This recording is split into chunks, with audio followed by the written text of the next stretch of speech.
Hi guys, welcome back to Ray Jensen Radio Podcast. Thank you very much for tuning in. Today kita akhirnya balik lagi nggak zooman. The new normal udah mulai start to kick in. Apa itu the new normal? Belum ada yang tahu. Tapi di sini kita udah sama Chef Hans Christian. Hi bro, good to see you again. Good to see you bro. Gila, you don't know how good kayak podcast sambil ngobrol gini ketemuan gue nggak pernah Beda dapet. Nggak pernah dapet sense-nya kalau misalnya di Zoom gitu. Ya gue a lot to the guys yang kayak masih mau zooman bareng, tapi kayak beda aja sih, enakan lebih jauh ngobrol. Apa kabar lu men? I'm okay. Gimana lu? Jadi selagi kemarin di rumah, kan lu berarti diundur dong Agustus kan? Diundur. Sampai kapannya apa udah? Sampai kapannya gue belum tahu.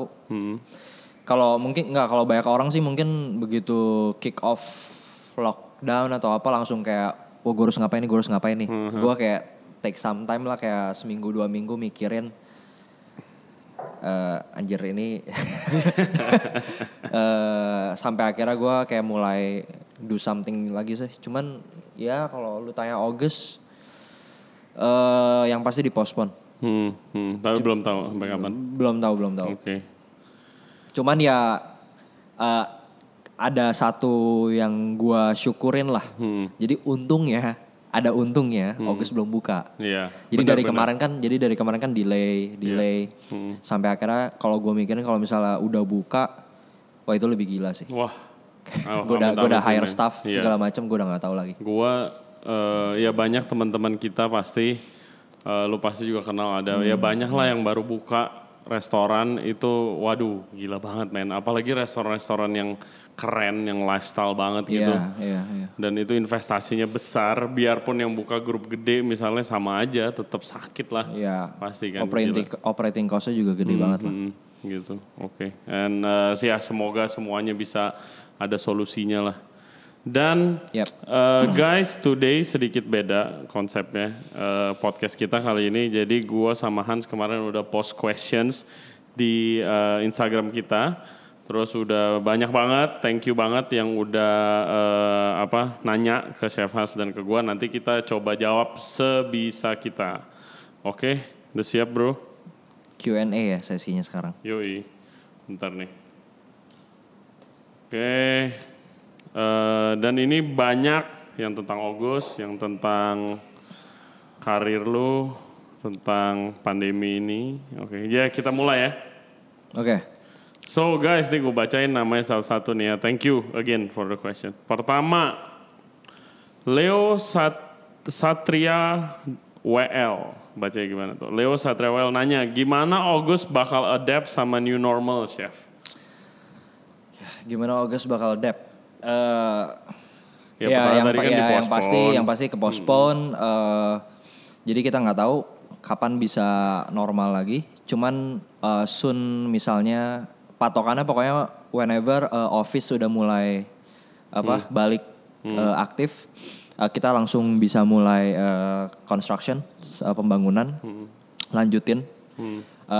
Dan meanwhile itu ya kita akan balik sambil private. Private dining lagi. Dining yang di Verde. Which is ya kayaknya sambil nunggu orang udah bakal ke restoran, kayaknya private dining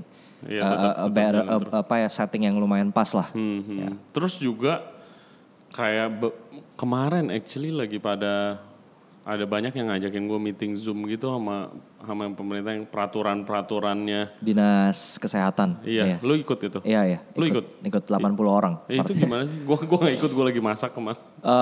Ya basically Kevin, thank you buat Kevindra.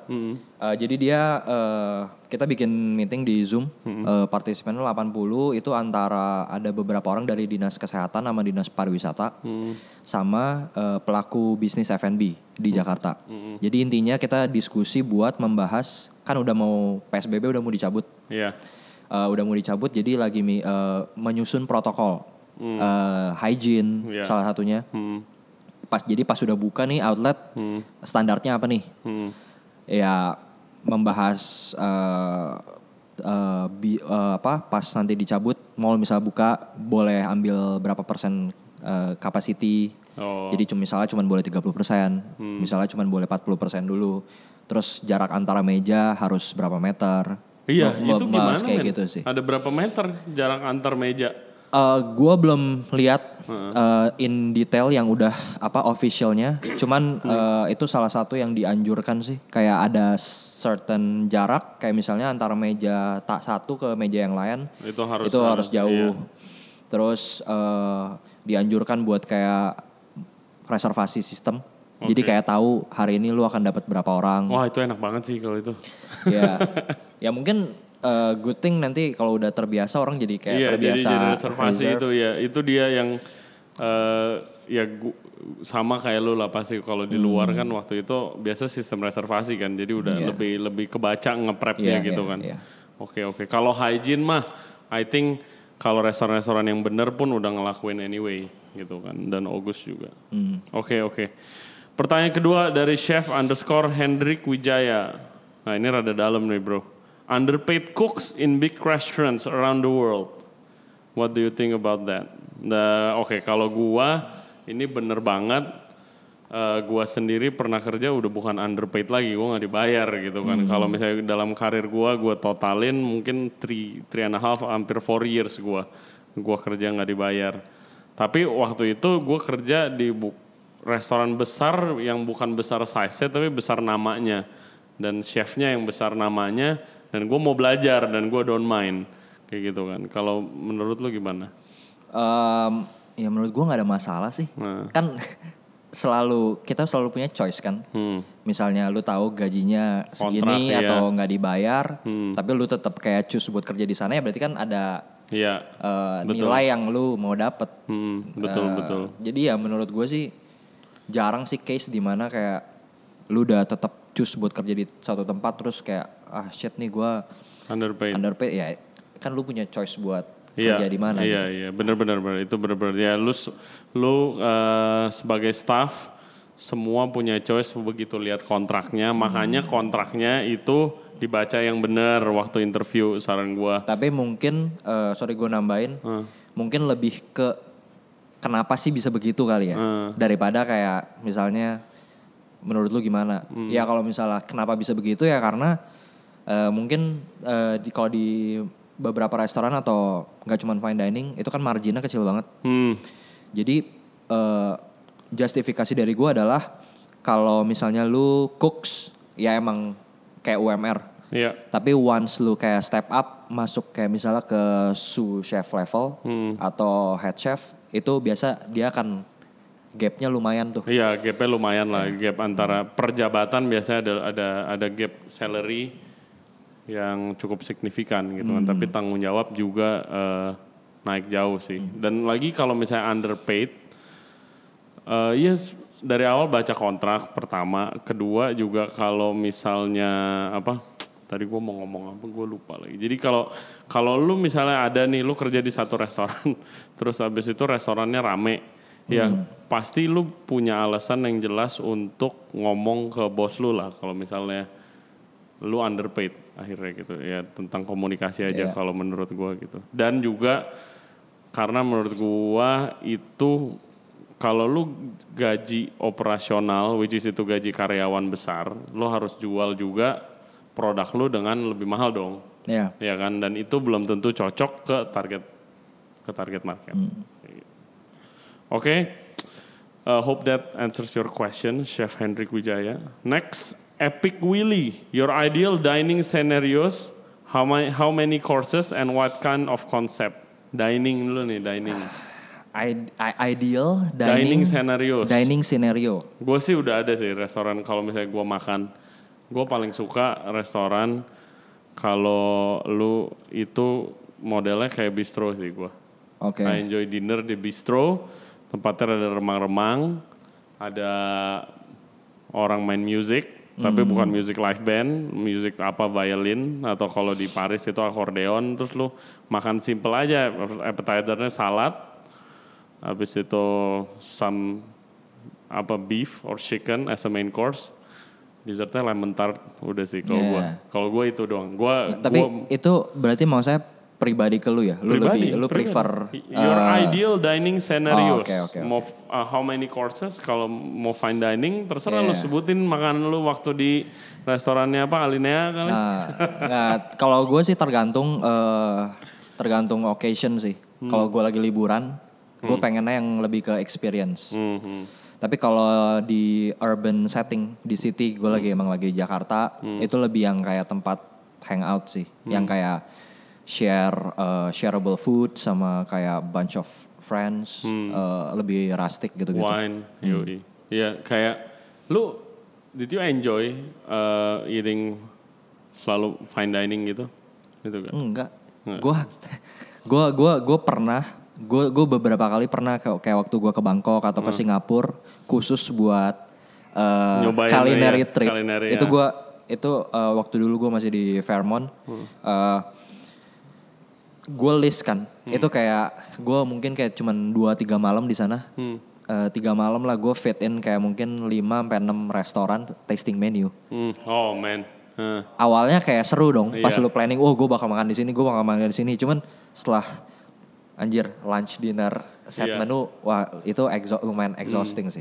Iya, lu makan di mana di Bo gitu di. Jadi dulu waktu gua ke Bangkok, gua makan di Gagan, terus terus Suring, terus Isaya Siamese Club. Dulu sama waktu kayak di Singapura juga gua kayak mestinya sih gue sekarang tahu gue mungkin bakal kayak mix and match gitu loh.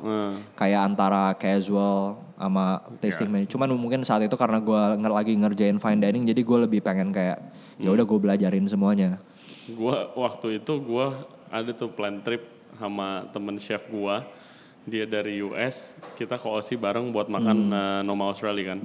Terus habis itu kayak kita harus makan semua fine dining yang keren-keren di Sydney gitu kan. Ya gue makan situ, kita lunch di Noma, terus malam kita makan ke Silver Eye, waktu itu alumni Noma juga, terus habis itu besokannya kita lunch di Automata. Iya. Okay. Begitu kita, yang waktu Silver Eye itu kita Noma of course seru kan, kita belajar banyak apa segala macam. Terus ke Silver Eye, wah masih interesting makanannya, masih wah take notes, take pictures. Waktu ke Automata itu kita udah kayak, karena dia juga dia setengah US setengah Jepang. Terus dia bilang dia baru bilang sama gue, bro gue nggak pernah baru kemarin gue udah berapa tahun 1 hari gue nggak makan nasi. Dia bilang gitu, gila gue juga kangen nasi. Jadi abis dari Automata kita ke Chinese Takeout bro beli nasi goreng. yang gua ngeh sih ya. Restoran pertama kedua gitu lu masih kayak lu kayak dissect, lu coba ini apa nih, ini menarik nih, lu foto. Terus udah masuk ke hari kedua, hari ketiga gitu udah makan aja. Udah nggak yang kayak ya terlalu gue jarang banget makan fine dining juga. My first experience yang bener-bener fine dining itu di Cordon Bleu yang dibayarin sekolah makan di restoran legendaris Le Doyen namanya. Di Paris. Gua udah duduk 3 jam udah makan. Terus habis itu belum kelar men.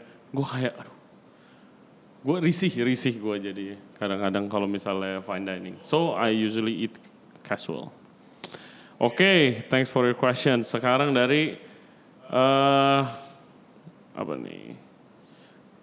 Cistro Kraz double Z. Ini simple pertanyaan. Modern or authentic cuisine? Modern or authentic? Iya. Pilih mana? Ya dua-duanya. Dua-duanya. Ya. Tergantung ya. Dapur oke. Namanya. Could you tell us about your tattoo? Arti dari tattoo tersebut. Ini personal. Cuman ya thank you ada yang jadi gue harus tetap jawab. Ada 2 sih yang di sini sama yang di sini. Kalau yang di sini itu apa sih itu? 5 roti dan 2 ikan. Oke, wow. Ya kalau ditanya kenapa, ya gue bukan the most religious person. Cuman waktu gue bikin tato ini,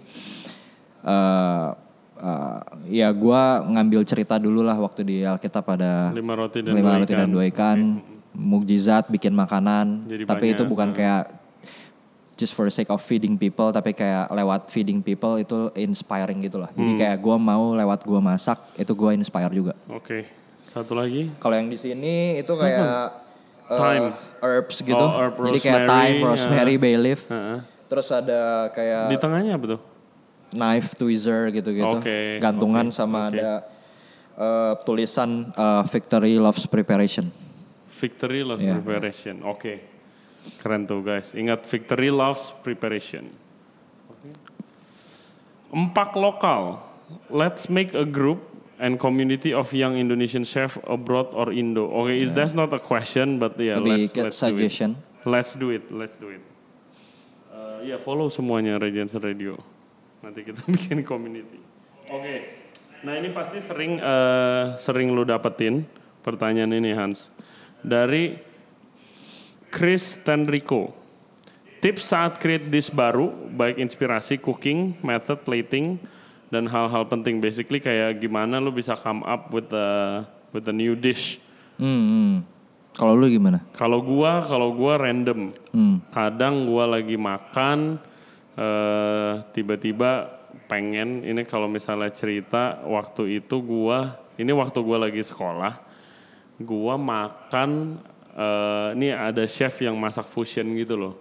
Fusion terserah dia. Dia makan, gue dikasih lumpia, basically lumpia tapi gede, dalamnya foie gras sama pistachio pate.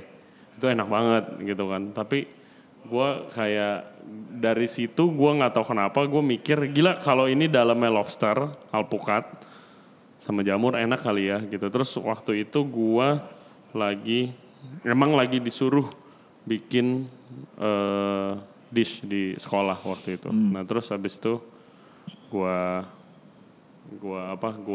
bikin gitu. Dan kalau misalnya untuk ada cerita buat ini gimana satu dish itu di develop itu guys. Jadi waktu gue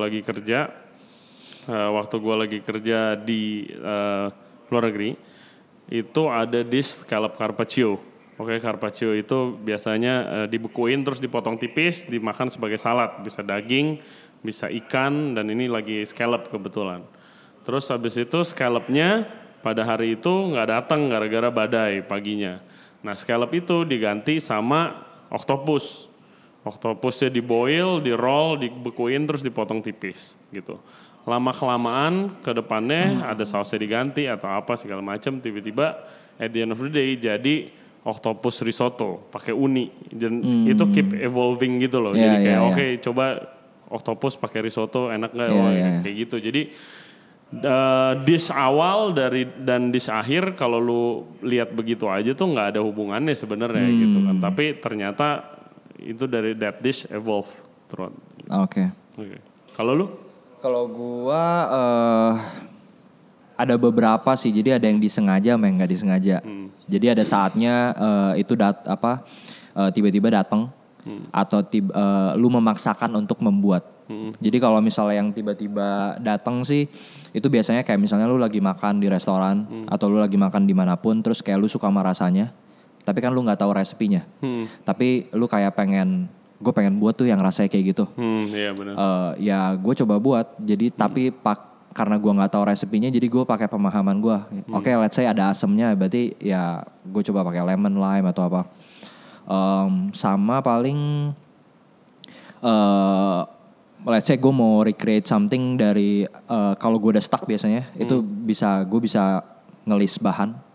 Jadi kayak romaine lettuce, zucchini, apa gue lihat ada kayak list. Terus gue coba cuman kayak oke, ini sama ini. Soalnya kadang gue cuman gak kepikiran gitu loh. Kayak gue mau bikin yang misalnya asam manis, tapi gue gak kepikiran harus pakai corn misalnya. Sampai kayak tiba-tiba gue ngeliat ada corn, listnya. Oke, ini kayaknya ini. Ya, jadi gue perlu visual help gitu loh. Itu juga ngebantu banget. Dan kayak kadang juga perlu sayur tapi apa nih ya sayurnya. Dan gitu. Sometimes sebenarnya bukan kayak kombinasi yang aneh kayak misalnya coklat sama cabe, cuman karena lu nggak kayak punya apa ya. Tapi begitu lu lihat cauliflower nih, pakai ini. Iya, benar. Perlu visual. Iya. Banyak sih. Oke, langsung selanjutnya Jason Mulyawan. Nah, what is your biggest fear as a chef? Biggest fear as a chef. Tergantung. Jadi kalau gue ada fasenya. Jadi saat lu as a cook or waktu lu masih di komi, ya my biggest fear itu ya nggak perform di kitchen atau nggak buat mistake terus dihajar. Begitu lu misalnya jadi CDP atau sous chef, ya my biggest fear is salah satunya ya simpelnya gue lupa order barang cukup misalnya. Terus cuman kayak misalnya lu sekarang misalnya jadi chef atau lu mungkin sekarang punya restoran, ya biggest fear ya basically nggak ada tamu di restoran lo. Itu menurut gue itu udah nomor satu. Nomor satu sih. Itu udah nomor satu. Atau salah satu biggest fear ya kayak begini, ini nggak bisa jualan, nggak bisa ngapa-ngapain gitu loh. Restoran kita tutup, staff kita nggak bisa kerja. Sorry, itu juga jadi one of the biggest fear. Oke, lanjut lagi men.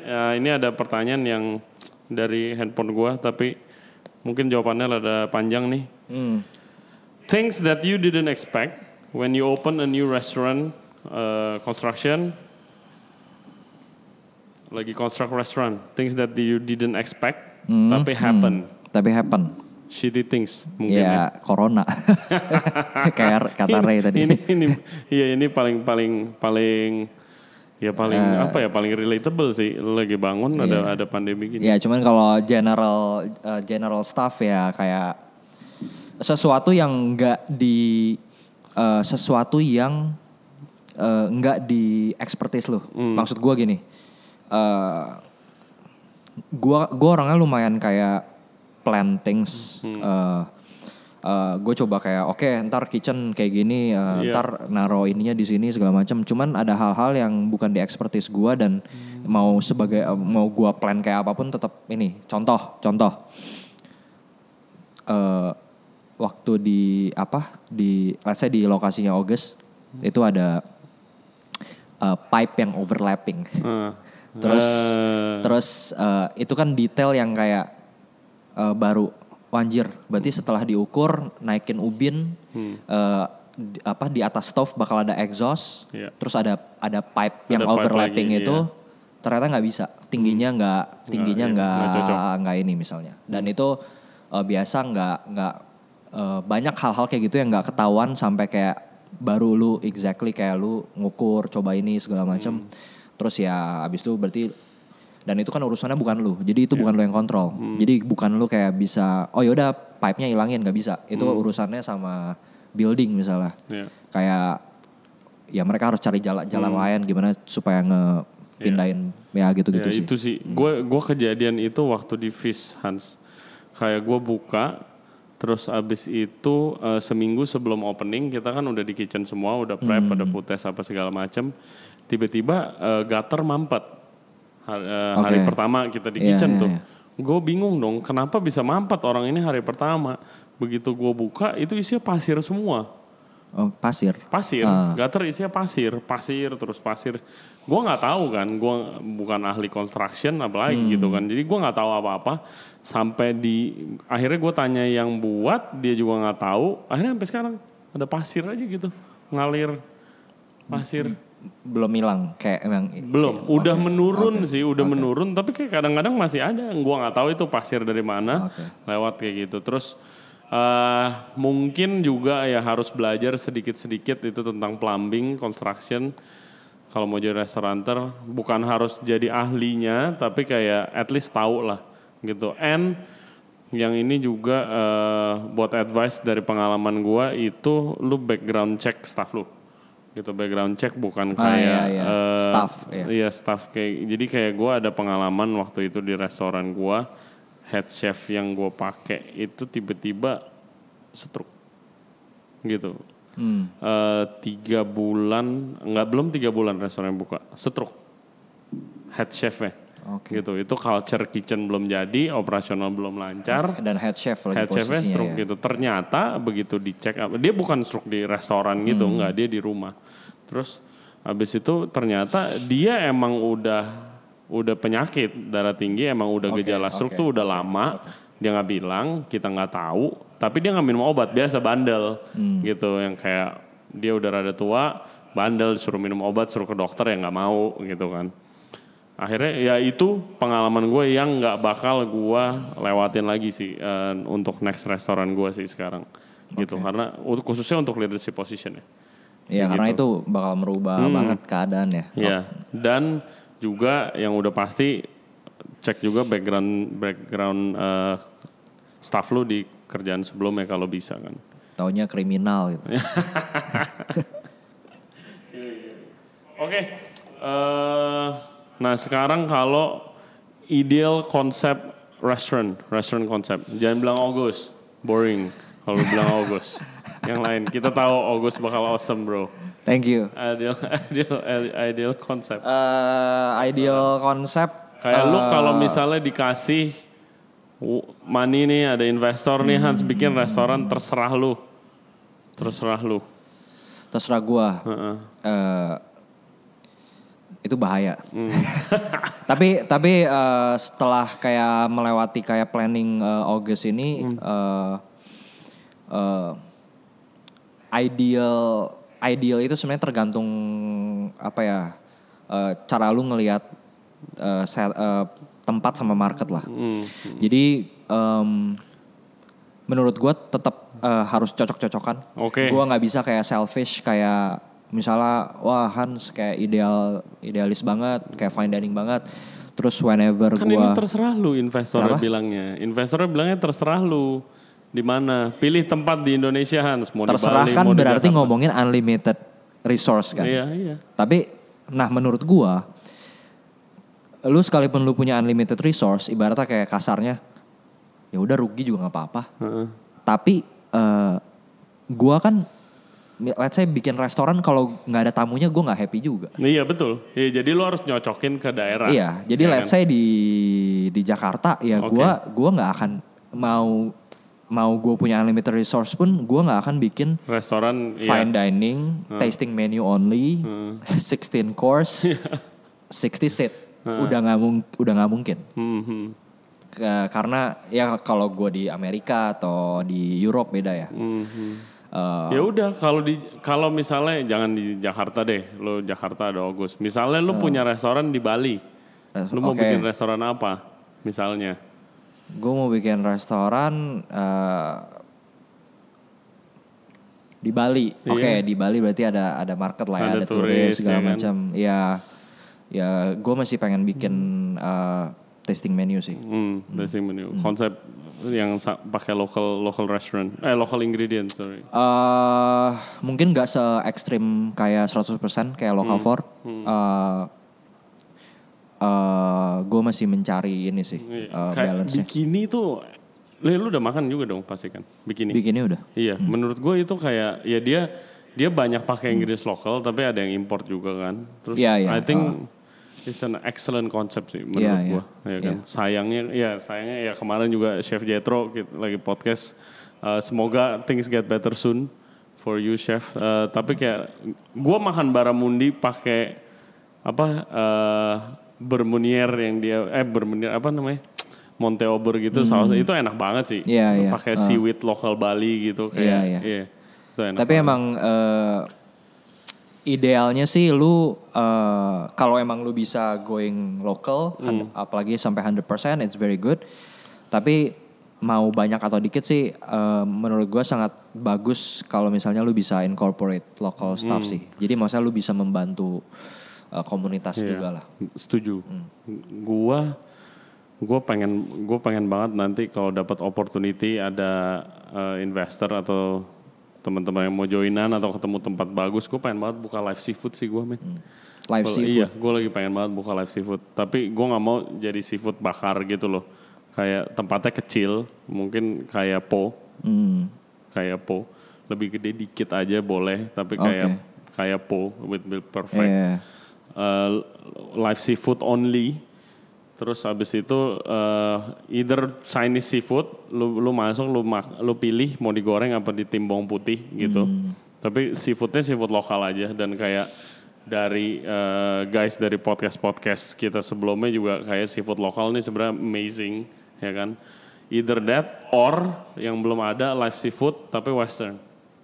Oke, iya. Belum ada kan di sini kan. Jadi lu pilih kan, ya. Lu pilih misalnya barramundi, lu ditanya mau saus tiram atau mau saus padang, lu mau apa? Ini lu mau masak butter, lemon butter ya kan, lu mau white wine atau lu mau di boil aja gitu kayak gitu menurut gua. What do you think?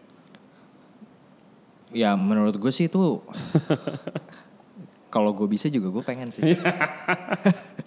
Bilang bos lu ayo kita buka Hans. Nanti tapi gue sempat kepikiran sih kayak misalnya ya, first project gue kayak sustain dan jalan terus kan pasti nggak mungkin stop di situ. Yes. Gue pasti pengen bikin konsep lain kan. Gue pengen at least gue pengen bikin ada 2 yang gue pengen banget. Apa? Pertama gue pengen bikin kayak American Smokehouse yang kayak di Texas. Jadi yang kayak dari 5 meter bener-bener kayak smoker. Brisket, terus kayak gue suka banget soal kayak New Orleans, gumbo, barbecue gitu-gitu. Sama gue, tapi ini benar-benar project idealis. Jadi kayak gue nggak mengharapkan ini sebagai bisnis unit. Jadi ini anggapannya kayak mungkin ya amin 10 tahun lagi saya gue udah banyak nih yang kayak sustain gue. Terus gue bisa bikin ini, gue pengen bikin kayak ini. Kayak Momofukuko dulu. Cuman kecil. Kayak counter percis kayak omakase gitu, kayak cuman 8-10 orang. Percis kayak sekecil kayak Jiro gitu. Tapi gue nggak bikin Japanese. Gue bikin terserah lu. Oke, that will be awesome. Semoga deh, semoga. Amin. Ya. Yang pertama dreaming dulu, bro. Dreaming dulu, nggak ada salahnya. Oke, Hans, thank you banget udah datang ke podcast kita hari ini. Oh, oke. Udah ini. Jadi di limit dari producer time ya. Gue masih ini. Guys, thank you very much for the question. Thank you very much for listening to our podcast. Please jangan lupa like and subscribe the video. Nama channel kita Ray Jensen Radio Podcast. Kita ada di YouTube, Spotify, Apple Podcast, dan Google Podcast. Follow juga Instagramnya Hans. Follow August. Dan juga jangan lupa stay safe and stay healthy everybody. Okay? Thank you very much. We'll see you later. Bye-bye.